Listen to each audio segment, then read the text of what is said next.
le webinaire Éclore, donc proposé par la Cité des métiers de Marseille, Provence-Alpes-Côte d'Azur. Donc, nous sommes aujourd'hui avec Fanny Coury du centre de formation IRFED. Merci.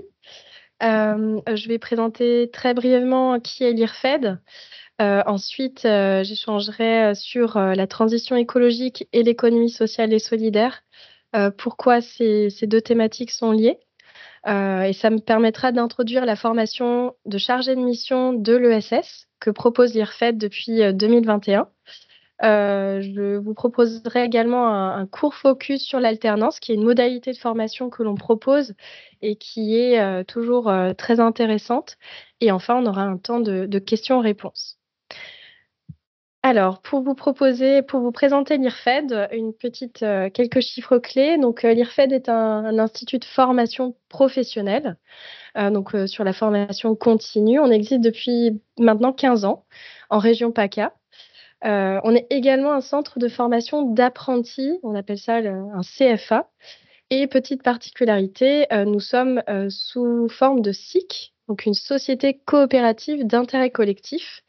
Dans notre ADN, on a effectivement les principes d'utilité sociale et de coopération. Et nous avons 4 types de publics.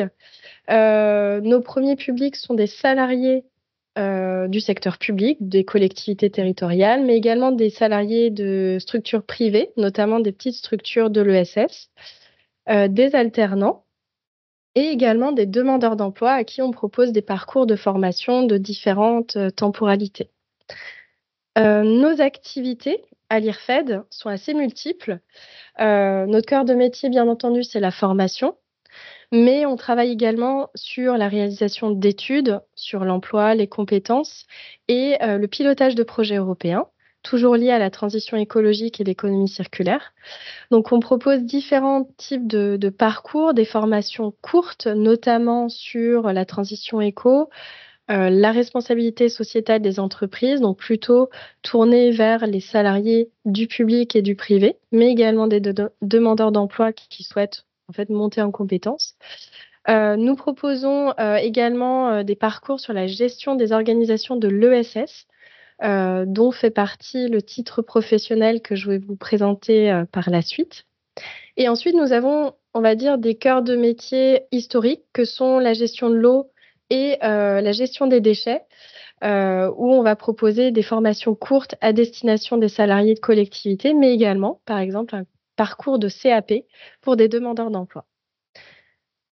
L'IRFED, comme vous pouvez le voir, est au cœur en fait de plusieurs thématiques liées à la transition écologique. Et c'est notamment lié au fait qu'on est partie prenante de différents écosystèmes. Donc, on utilise le terme écosystème qui fait le lien avec la biodiversité, mais c'est assez représentatif en fait des partenariats qu'on a. Donc, l'IRFED est membre de la CRES, la Chambre régionale des entreprises de l'économie sociale et solidaire en PACA, qui est basée à Marseille, mais également de l'Union régionale des SCOP et des SIC, puisqu'on est une coopérative. Et enfin, du réseau Précis, qui est en fait le portail de l'économie circulaire en région et qui permet d'identifier, de fédérer tous les acteurs autour de ces sujets. Donc, on est un peu à la croisée des chemins des thématiques de coopération, d'économie sociale et solidaire et d'économie circulaire. Ces thématiques-là sont liées les unes avec les autres et je voulais notamment dans ce webinaire faire un focus sur le lien entre deux termes qu'on entend assez régulièrement. Le premier étant la transition écologique. Vous savez toutes et tous que c'est un enjeu majeur pour nos sociétés, aussi bien à l'heure actuelle que pour les prochaines décennies. Et la transition écologique, c'est vraiment un mouvement pour repenser nos modalités de consommation, de production, de travail, de vivre ensemble. Donc, c'est beaucoup plus large que, entre guillemets, uniquement l'environnement en tant que tel. Et c'est pour ça que j'ai notamment affiché le triptyque du développement durable, où l'environnement, le social et l'économie, en fait, sont interreliés. Et l'objectif, c'est de pouvoir faire en sorte que tout soit équilibré.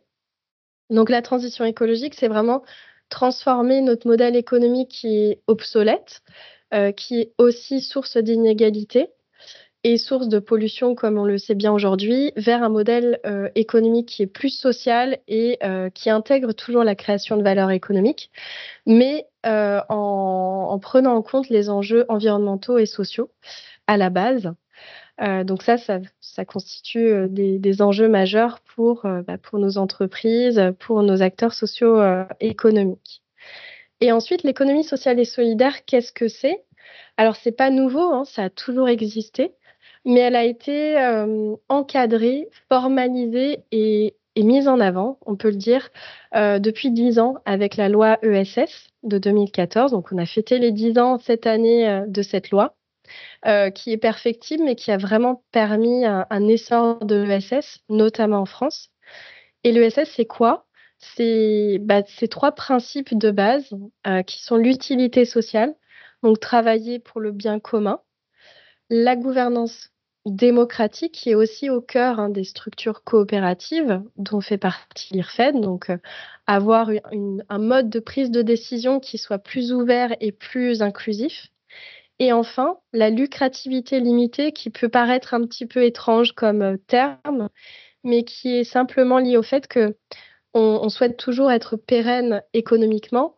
C'est plus une question de répartition de la richesse et des bénéfices qui est en jeu ici. Donc les deux mots-clés qui font que la transition écologique et l'ESS sont interreliés, ce sont la résilience, et on peut notamment en parler aujourd'hui à la vue des événements qui se sont déroulés à Mayotte. La résilience aussi bien sociale que environnementale. Et puis les questions de solidarité, là aussi vraiment liées à l'actualité. Donc ces deux mots-clés sont vraiment à la base en fait du développement durable et sont au cœur de l'économie sociale et solidaire. Donc, comme je l'ai introduit, la transition écologique va notamment poser certains enjeux pour les entreprises. Et lorsque j'emploie le mot entreprise, ça intègre aussi bien les associations, les mutuelles, les fondations, les grandes organisations non gouvernementales. Donc, c'est de repenser en fait les modèles économiques en intégrant plusieurs composantes qui sont indissociables pour atteindre les objectifs de développement durable. La coopération d'une part, la création de valeur sociale, donc c'est aller au-delà de la valeur économique qui était en fait la base de notre modèle économique depuis l'ère industrielle. La préservation de la biodiversité, là on est vraiment dans le feu de l'actualité puisqu'il y a un mois à peu près, a eu lieu une COP de la biodiversité à Cali, en Colombie. Et en ce moment même, en Namibie, vous avez l'IPBES, l'équivalent du GIEC pour la biodiversité, qui se réunit pour rédiger et établir le prochain rapport sur la biodiversité. Et bien entendu, tout cela doit se faire avec pour objectif de maintenir une pérennité économique de la structure pour qu'elle continue en fait à créer de la valeur sociale. Le deuxième enjeu pour les entreprises, ça va être de former les hommes, les femmes qui travaillent dans ces structures à piloter des projets des organisations en intégrant ces enjeux-là, que l'organisation soit en transformation, donc qu'elle a besoin de repenser complètement son modèle, ou alors des organisations dont c'est déjà l'ADN, et j'ai notamment cité les associations qui sont très représentatives de l'économie sociale et solidaire. Donc, à l'IRFED, nous, on intègre ces enjeux-là dans un parcours de formation spécifique. Bien entendu, c'est des sujets en fait, qui sont transverses à toutes nos activités, mais on a notamment un parcours de formation qui permet de croiser tous ces enjeux-là. Et ce parcours, en fait, c'est un parcours certifiant qui est basé sur un titre professionnel, donc délivré par le ministère du Travail. Donc on n'est pas sur le ministère de l'Éducation, on est bien sur la partie ministère du Travail, puisqu'on est dans la formation continue. Cette formation s'intitule Chargé de mission de l'économie sociale et solidaire. Donc ça, c'est le titre qu'on a souhaité lui donner parce que c'était plus représentatif de la réalité en fait des petites structures de l'ESS. Donc c'est une formation qui permet d'obtenir un niveau bac plus 2 et qui a pour prérequis d'avoir le niveau bac. L'objectif de cette formation, c'est, comme je l'ai introduit précédemment, de préparer en fait les personnes qu'on nomme nous les apprenants à pouvoir piloter des projets, des activités, des missions qui ont du sens de par leur ADN, mais avec les clés de la gestion d'entreprise. Donc, même si on travaille dans une association, on a toujours besoin de travailler sur la comptabilité, la communication, la gestion de ressources humaines.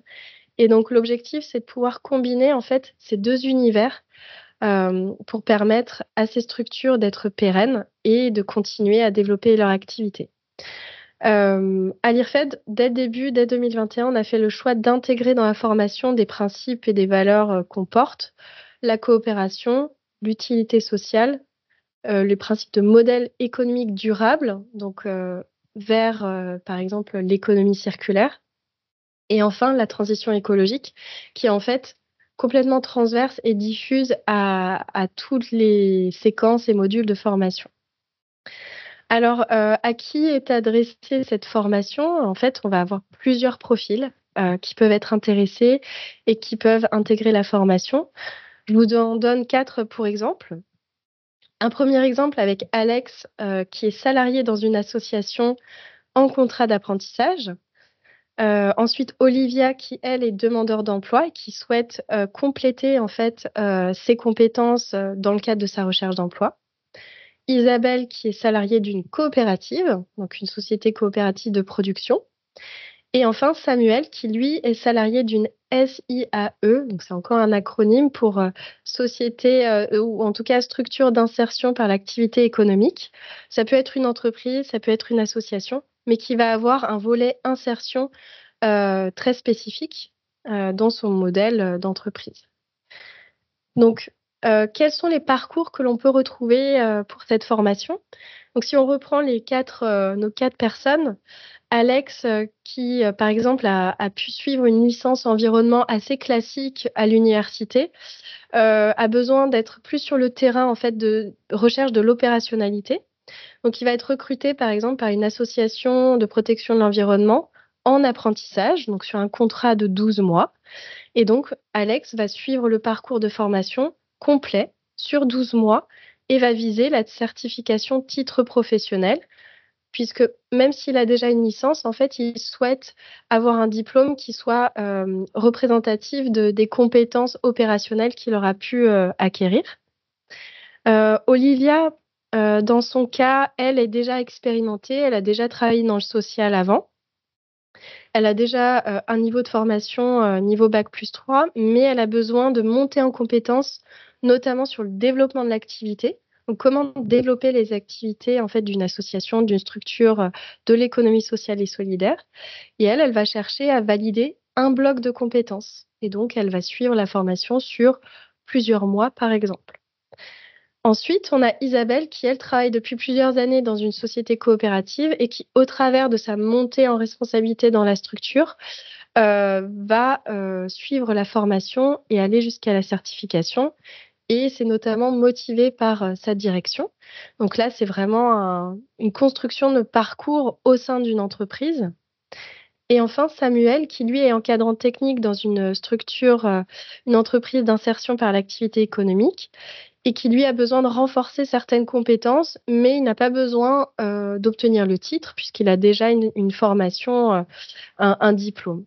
Donc là, vous avez un panel de profils qui peuvent être intéressés par la formation et que nous, on va pouvoir accompagner de manière individualisée. Ensuite, qu'est-ce que Samuel, Alex, Olivia et Isabelle vont pouvoir faire, retrouver dans la formation? Donc là, ça se décline sous forme d'un programme. Donc la formation, comme je l'ai précisé, est basée sur un titre professionnel. Donc c'est une certification avec un référentiel. Ce référentiel est constitué de 3 blocs de compétences. Le premier est plutôt centré sur la gestion globale de l'entreprise et la gestion des équipes. Donc on va retrouver des questions de management, de communication interne, d'animation d'équipe, mais aussi de comment inscrire la structure sur son territoire avec des partenariats, un écosystème d'acteurs et comment on peut développer une vision stratégique en fait de sa structure. Le deuxième bloc de compétences, lui, va plutôt s'intéresser au développement de l'activité, donc tout ce qui va être lié d'une part à la promotion et d'autre part en fait au suivi des projets, des activités, des missions. Donc, on va retrouver des compétences liées à la communication, au pilotage de projets, et à la production, si on est sur des structures, de production. Le troisième bloc de compétences, lui, eh ben, en fait, il est support aux 2 autres puisque, il concerne tout ce qui va être la gestion financière de la structure. Comment venir financer les activités, les projets, que l'on développe, au travers donc, de modules dédiés à la comptabilité. L'objectif, c'est pas de faire des spécialistes de la comptabilité. C'est vraiment que les personnes qui suivent la formation soient en capacité de dialoguer avec les experts, l'expert comptable, le comptable, et qu'elles puissent aussi, identifier les indicateurs de suivi et de pilotage financier. Et enfin, le quatrième élément du programme, c'est entre guillemets, un élément que nous, on a voulu ajouter, qu'on appelle module complémentaire, où là, on va parler des enjeux de la transition écologique de manière générale et ensuite sur, les activités propres de chaque alternant ou apprenant. La gestion de projet, puisque c'est transverse en fait, aux missions, que l'on retrouve dans les petites structures de l'ESS. Les outils numériques collaboratifs ont aujourd'hui, c'est un indispensable, pour travailler et enfin, l'utilisation quotidienne d'Excel en entreprise puisque de notre expérience et puis, de nos relations avec des structures de l'ESS, on identifie que c'est un outil qui est plébiscité et utilisé notamment par des petites structures. Donc il est indispensable de savoir, voilà, se repérer, sur ce type d'outils. Et enfin, je précise que la formation est également, centrée autour d'un projet qui est réalisé en entreprise par chaque personne, qui est tutoré, donc qu'on accompagne et que j'accompagne personnellement, en vue de l'examen. Donc il y a aussi un intérêt dans cette formation à ne pas seulement être formé, mais aussi ressortir avec un bagage et un projet que vous aurez monté, sur lequel vous aurez collaboré et qui fait office de référence pour la suite, si vous souhaitez poursuivre votre parcours de formation, si vous souhaitez, aller, vers d'autres entreprises. Alors, d'un point de vue, on va dire logistique, comment se déroule la formation? Donc la prochaine session de formation, va démarrer en mars 2025. Donc ça veut dire que dès aujourd'hui, nous sommes, en phase de recrutement et d'information des candidats, salariés, demandeurs d'emploi, jeunes, qui souhaitent, faire de l'apprentissage. Donc le démarrage aura lieu en mars et la certification en mars 2026 puisqu'on est sur un parcours complet d'1 an. Bien entendu, modulable en fonction des besoins de chacun. Petite précision par rapport à l'examen, comme je l'ai précisé, il y a un projet, que vous aurez, réalisé en entreprise à présenter, accompagné de 2 autres petits dossiers, qui sont des indispensables pour les titres professionnels.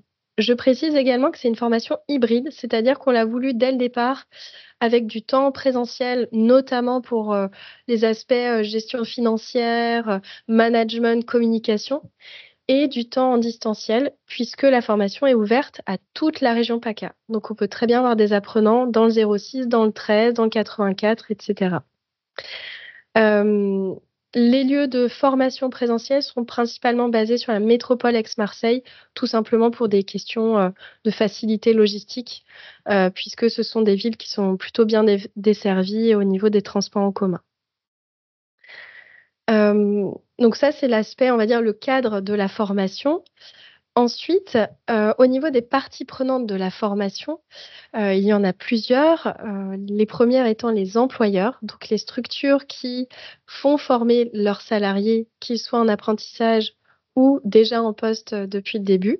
On va retrouver des coopératives, des associations, des entreprises de l'ESS également, mais aussi des collectivités territoriales. On a déjà eu une apprenante qui a été apprentie dans une communauté d'agglo, donc c'est assez large.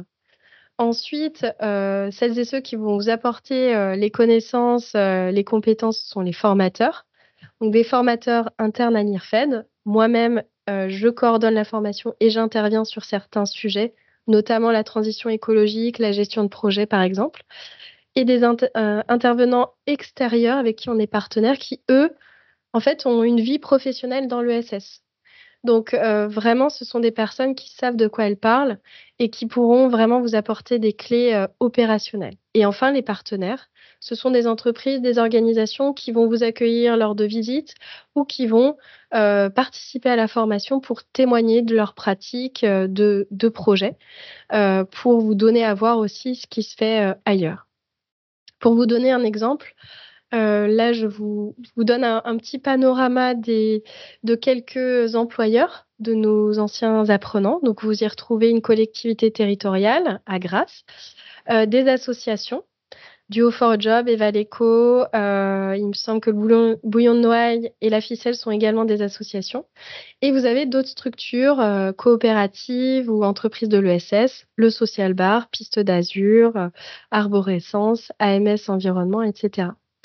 Donc là, vous avez un panorama assez hétérogène, d'acteurs, employeurs, d'apprentis ou de salariés en poste. Donc ça vous donne à voir un petit peu, le type de structure avec, lesquelles on travaille. Alors cette formation, bien entendu, il va y avoir une question de financement, derrière. Donc il y a plusieurs possibilités de financer la formation. La première étant, pour l'apprentissage au travers des OPCO, donc ce sont les opérateurs de compétences auxquels cotisent tous les employeurs et qui ensuite peuvent bénéficier de financement. Le CPF peut être mobilisé notamment si on veut se faire former comme, Olivia sur un seul bloc de compétences et enfin, il existe également des financements qui sont pas forcément très connus, mais qui existent, comme le projet de transition professionnelle qui peut être mobilisé, pour financer tout ou partie du parcours de formation. Hem, donc outre les questions de financement, l'IRFED va aussi proposer tout un accompagnement aussi bien pour les employeurs qui souhaitent recruter des alternants que pour les alternants qui cherchent un employeur. Donc nous, on est vraiment en proximité, dès le début avec les candidats et les employeurs. Et pour les salariés qui sont en poste, on les accompagne aussi sur l'individualisation, pardon, du parcours. Donc, qu'est-ce qui va être le plus intéressant et pertinent vis-à-vis de la montée en compétences qui est attendue?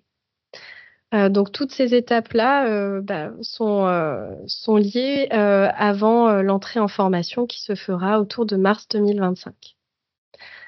Hem, je suis bien niveau timing ou? OK. Hem, Petit focus sur l'alternance, hem, puisque effectivement c'est une des modalités phares, pour cette formation-là et c'est intéressant parce que, ça permet une montée en compétences beaucoup plus, entre guillemets, «rapide» et opérationnelle que si on était sur une modalité, sans alternance. Donc l'alternance, c'est quoi? Bah, c'est l'alternance de théorie et de pratique. La théorie avec l'IRFED, la pratique avec l'employeur, que ce soit une asso, une collectivité territoriale, une entreprise. Nous, on a fait le choix dès le départ, à l'IRFED de faire une alternance hebdo, c'est-à-dire que vous serez en formation 2 jours par semaine et 3 jours, en entreprise.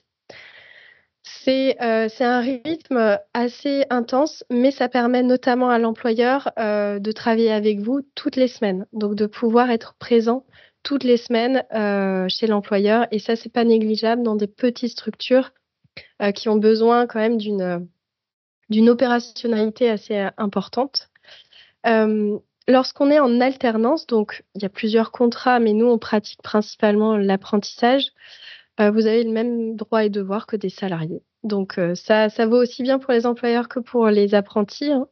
Ça ne change rien. Vous êtes identifié comme un salarié et ce qui est intéressant, c'est que vous êtes accompagné par un tuteur ou une tutrice tout au long de votre parcours, d'une part. Ça, c'est chez l'employeur et bien entendu, côté formation par l'IRFED, principalement moi-même. C'est moi qui fais le suivi des alternants et je fais le lien, c'est moi qui entretiens la relation avec les employeurs également. Enfin, un petit point sur les avantages qui vont peut-être évoluer, mais en tout cas, il y en a plusieurs, ils ne sont pas négligeables. Pour les employeurs, vous avez des aides de l'État qui permettent de financer une partie en fait du salaire de votre alternant. Vous pouvez bénéficier d'aides au tutorat. Alors, de mémoire, hein, c'est autour de 500 €, il me semble, pour le tuteur. Donc, il faut justifier de plusieurs mois de tutorat. Il me semble qu'à minima, c'est 4 mois. Là, dans ce cadre-là, on est sur 12 mois d'alternance, donc c'est tout à fait pertinent. C'est toujours intéressant pour valoriser le temps et l'accompagnement qui est fourni par un de vos salariés. Et ensuite, pour l'apprenti, il est possible de se faire cofinancer le permis B. Ça a été le cas pour plusieurs de nos apprenants. C'est nous-mêmes qui faisons le dossier et ça permet à l'apprenant de financer le permis B et d'accélérer aussi un petit peu la procédure et puis l'autonomie en termes de mobilité. Pour information, que vous soyez employeur ou intéressé par l'alternance, vous pouvez aller sur internet et écrire simulateur aide employeur et rémunération alternant. Et en fait, vous avez un simulateur du ministère du Travail qui vous permet d'identifier à peu près quel serait votre salaire en tant qu'alternant et quel serait, entre guillemets, le coût de l'alternance pour un employeur sur 12 mois. Donc ça permet de se projeter et c'est plutôt pratique. Voilà pour l'alternance qui est, voilà, une modalité qui reste intéressante, notamment dans ce cadre-là où, on a observé vraiment des montées en compétences, assez, fulgurantes avec des personnes qui étaient assez jeunes et qui en fait en 1 an, ont vraiment, passé un cap et qui ont vraiment ça leur a vraiment permis de devenir des professionnels et d'intégrer des structures de l'ESS et surtout d'être opérationnels à l'embauche.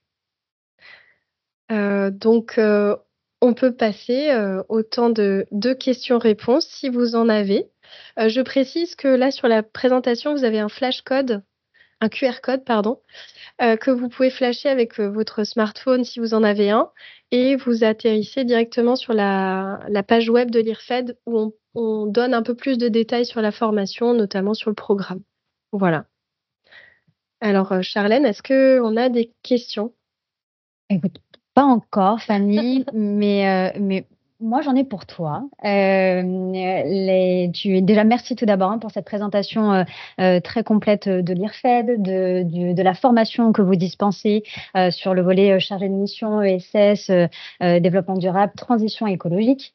On a pu voir les différents profils de personnes qui pouvaient intégrer votre formation, également l'écosystème avec lequel vous travaillez, donc du coup en région.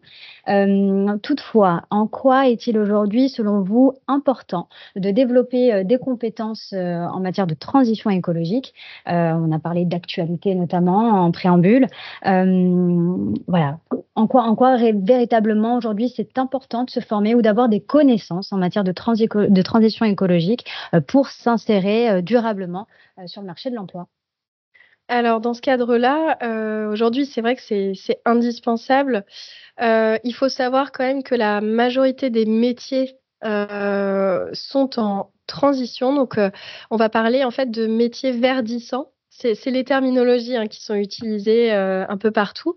Métiers verdissants et des métiers verts. Les métiers verts, c'est ceux qui, à la base, sont liés à l'environnement, comme les métiers de l'eau, de l'assainissement, de la gestion des déchets ou de l'écologie, donc vraiment la science du vivant, les géologues, les ethnologues et cetera. Mais tout le reste, finalement, les métiers verdissants sont des métiers en mutation. C'est-à-dire que, même un comptable, doit aujourd'hui, s'intéresser à la transition écologique puisque dans la comptabilité, on va avoir des éléments nouveaux qui vont devoir être pris en compte dans ce qu'on appelle la comptabilité extra-financière. De même sur d'autres secteurs d'activité, on va dire techniques comme le BTP, la mobilité, le transport, où là on a des enjeux de pollution, des enjeux de réduction des déchets, mais également sur des fonctions support. En termes de communication, on va parler de communication responsable. On va avoir également l'informatique. L'informatique est au cœur des transitions, puisque le numérique, l'informatique est également source d'émissions carbone et a une empreinte carbone assez importante. Donc même sur ces métiers-là dits support, on a des besoins en fait, de monter en compétence sur ces enjeux, d'une part pour les identifier, et d'autre part pour ensuite savoir quelles sont les pratiques à modifier ou à intégrer pour limiter l'empreinte carbone et pour limiter en fait les impacts de manière générale, puisqu'on l'a vu, il n'y a pas que des impacts liés à l'environnement ou au climat, il y a aussi des impacts d'un point de vue économique et social. Donc tous les métiers aujourd'hui sont touchés par la transition écologique à des degrés différents. Néanmoins, c'est un indispensable aussi dans la recherche d'emploi, puisque les employeurs vont attendre des gens compétents sur ces questions-là. Et il y a un autre élément qui est que, au travers des directives européennes qui vont ensuite percoler au niveau national, on va avoir une attente réglementaire sur le reporting et des indicateurs sur comment les entreprises et même les associations réduisent leur empreinte carbone, améliorent les conditions de travail de leurs salariés, etc. Donc aujourd'hui, on a besoin tous d'être au fait de ces enjeux pour pouvoir mieux s'inscrire dans les compétences attendues par les employeurs. Très bien. Du coup, quel conseil, donneriez-vous à une personne qui souhaite, se lancer, donc en tant qu'individu, donc particulier, peut-être une entreprise, une association, une collectivité? Le premier pas pour se lancer, la démarche, un conseil pour justement, démarrer en tant que citoyen, cette démarche et cette conscience, écologique? Alors, ils peuvent contacter l'IRFED, c'est la première chose. Non, mais sans blaguer, j'ai régulièrement, échangé avec des personnes qui, au final, n'étaient pas intéressées par nos formations ou qui n'avaient pas les prérequis ou logistiquement, c'était pas possible, mais que j'ai aussi conseillé, j'ai orienté vers d'autres formations, d'autres acteurs de la formation. Donc typiquement, n'hésitez pas à nous contacter, ça fait aussi partie de notre travail en tant que société coopérative d'intérêt collectif que d'informer. Et puis plus sérieusement, c'est déjà de se poser la question: «Pourquoi?» En fait, pourquoi je veux me former? Parce qu'effectivement, entre un individu, une association, une entreprise, une collectivité, on va avoir des raisons différentes. J'en ai évoqué certaines avant. Est-ce que pour une entreprise, c'est, normatif? C'est lié à une réglementation et donc je dois m'adapter? Et là, je vais peut-être m'orienter plutôt vers des formations, courtes et de remise à niveau sur la réglementation, les normes et cetera. Est-ce que je veux me lancer, dans une formation liée à la transition écologique pour me sensibiliser, pour avoir plus de bagages, de connaissances et ensuite, aller sur un parcours plus spécialisé? Et donc là, vous avez des modules de formation introductive, de sensibilisation, des MOOC qui sont aussi accessibles à tous et notamment, je pense, aux individus, aux demandeurs d'emploi. Ça peut être un premier pas. Déjà pour prendre la mesure de ce qu'est la transition écologique, de quoi on parle, pour ensuite mieux s'orienter vers des parcours, peut-être plus spécialisés. Et puis, des collectivités territoriales, des assos, des entreprises, effectivement, ça dépend. C'est vraiment d'identifier pourquoi je cherche à me former à la transition écologique et en fonction de la réponse qu'on donne, on peut orienter vers différents éléments, différentes modalités de formation. Parce que en fait, il en existe énormément, mais encore faut-il savoir lequel est le plus pertinent, par rapport à son besoin. Donc c'est vraiment d'identifier son besoin, pourquoi on souhaite se former. Et du coup, Fanny, où est-ce qu'on peut vous retrouver? Donc vous avez, où est basée votre antenne? Ça fait partie des questions du public. Où se déroulent les formations? Voilà. Alors l'IRFED est un peu un blob, c'est-à-dire que, depuis le début, en fait, depuis 15 ans, on travaille beaucoup en coopération avec, notre écosystème que j'ai cité précédemment. Donc nous, on a bien entendu un siège social, il est basé, au technopôle de l'Arbois, donc dans la Pinède, sur la commune d'Aix-en-Provence. Et ensuite, nous réalisons nos formations partout en région. C'est-à-dire que, par exemple, en ce moment, on a un CAP, pour des opérateurs du tri des déchets qui se déroule chez notre partenaire à Avignon. Moi, je vais moi-même animer et coordonner une formation qui va se dérouler dans un mois sur la RSE, donc la responsabilité sociétale des entreprises pour les demandeurs d'emploi à La Roquette-sur-Siagne, au sein d'une autre société coopérative qui nous accueille. Donc ça, c'est un événement là, à venir, c'est la formation RSE, alors qui est plutôt dédiée pour les personnes dans le 06, le 83, mais on a des gens qui viennent d'autres départements. Et pour la formation chargée de mission, on travaille notamment avec l'Union régionale des sociétés coopératives, la CRES, qui a accueilli, là, sur les 3 dernières années, les temps de formation présentiels. Donc typiquement, c'est par exemple le Centre Marseille, où on va avoir des temps de formation pour chargés de mission ESS. Donc vraiment, en fait, on va notamment organiser la formation dans les lieux où se trouvent nos apprenants pour faciliter au mieux la mobilité, qui est un des enjeux majeurs de transition écologique et puis plus généralement pour les demandeurs d'emploi. Donc voilà, nous, on est présents sur tout le territoire de manière agile et souple grâce à nos partenariats. Très bien. Il me semble du coup savoir que vous avez des témoignages d'anciens apprenants de l'IRFED qui vont pouvoir expliquer, en tout cas discuter avec l'audience de tous les bienfaits, en tout cas du parcours de formation qu'ils ont suivi à vos côtés. On parle de success story, en tout cas de personnes qui ont intégré l'IRFED et qui ensuite à l'issue, ont trouvé un travail et se sont du coup insérés dans le milieu professionnel avec cet angle transition écologique. Je ne sais pas si Elisa est déjà connectée. Est-ce que toutefois vous avez déjà une vidéo à nous montrer, tout à fait. ou voilà, pour qu'on puisse en tout cas illustrer l'impact de la formation IRFED, de l'IRFED pardon, auprès du public. Alors, j'ai une première vidéo de témoignage que Audrey m'a envoyée très gentiment. Donc, Audrey Roy est une apprenante de la session précédente qui actuellement est en poste à la CAPG, donc Communauté d'agglo du Pays de Grasse. Donc là, c'est notre apprenante apprentie dans le public, ce qui est assez rare, mais ça arrive. Donc, elle nous a transmis une vidéo de témoignage que je vais vous partager. Bonjour, je m'appelle Audrey et je suis animatrice territoriale économie sociale et solidaire à la communauté d'agglomération du Pays de Grasse. J'ai suivi la formation chargée de mission ESS avec l'IRFED en 2022-2023, donc j'ai obtenu mon diplôme en 2023. Aujourd'hui, j'ai la charge de promouvoir l'économie sociale et solidaire sur le territoire de la communauté d'agglomération, soit 23 communes. J'ai choisi cette formation parce que au départ, j'avais déjà un master économie management spécialisé dans la distribution, mais c'était pas un secteur dans lequel je me voyais évoluer. Je cherchais à travailler dans un milieu qui ait du sens.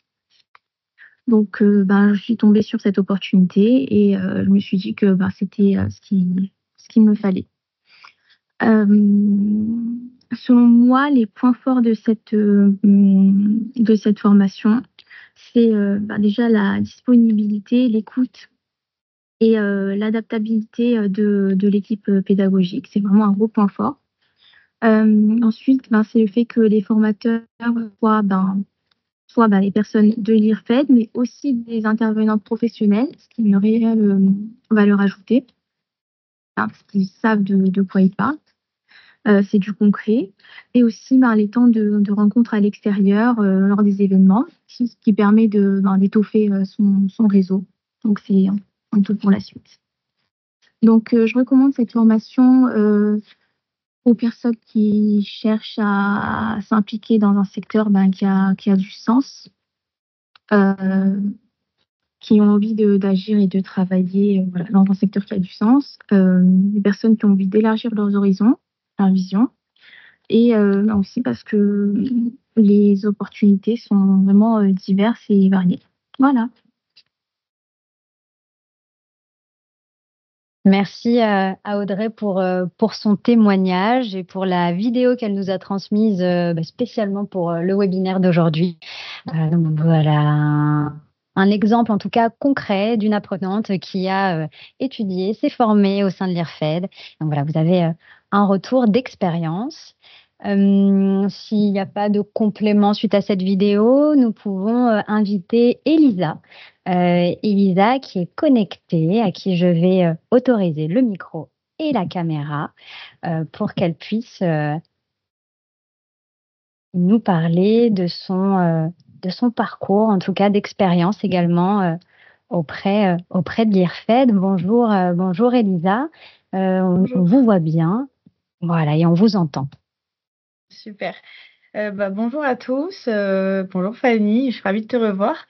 Alors moi, pour mon expérience, je faisais partie aussi de la promo avec Audrey.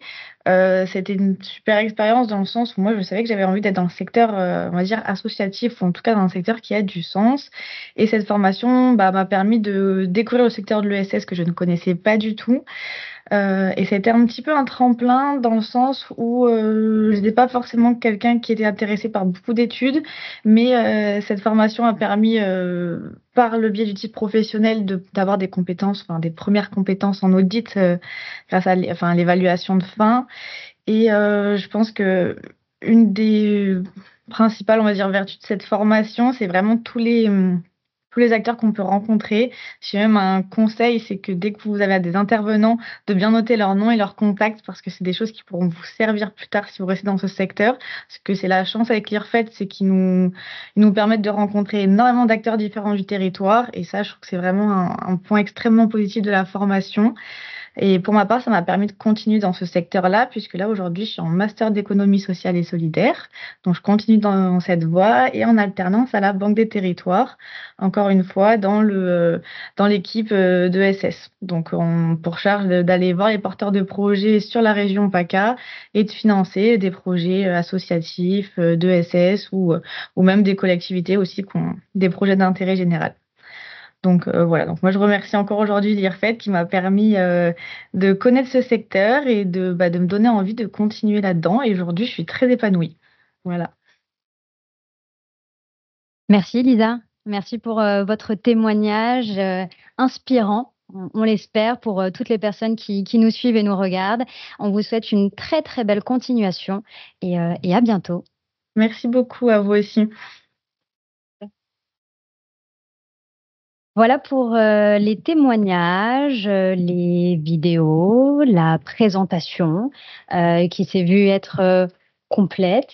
Si toutefois vous avez des questions, nous sommes encore là pour y répondre. Autrement, on peut peut-être réafficher à l'écran le QR code qui permet à chacun d'entre vous de pouvoir le scanner et ensuite voilà, pouvoir disposer de toutes les informations au sujet de la formation de l'IRFED, mais pas que, étant donné que les formules de formation, en tout cas que dispense l'IRFED, sont quand même assez larges. Donc, n'hésitez pas.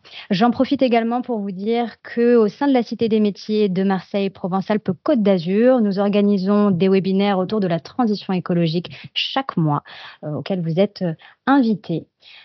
Si pas d'autres questions à propos de cet événement, de cette intervention, je propose de clôturer en vous souhaitant à toutes et tous une excellente journée et en remerciant vivement donc Fanny Khoury, présente à nos côtés ce matin pour cette présentation riche. Cet événement, en tout cas cette vidéo, sera retranscrite sur notre chaîne YouTube pour celles et ceux qui souhaiteraient la revoir. Et ensuite, voilà, donc Fanny Khoury, l'IRFED, pour toute information au sujet de la formation transition écologique ESS en tant que chargée de mission. C'était un vrai plaisir. Fanny, merci beaucoup pour la qualité de votre présentation et pour tous ces arguments, aux témoignages, à tout ce que vous avez pu nourrir autour de cette information collective. Merci également à tous les participants, aux personnes qui sont derrière la caméra et qui assurent avec brio l'événement que vous êtes en train de regarder. Et voilà, on vous souhaite à toutes et tous d'excellentes fêtes de fin d'année, un très très bon mois de décembre et on vous dit à l'année prochaine pour d'autres événements éclore. Merci à tous.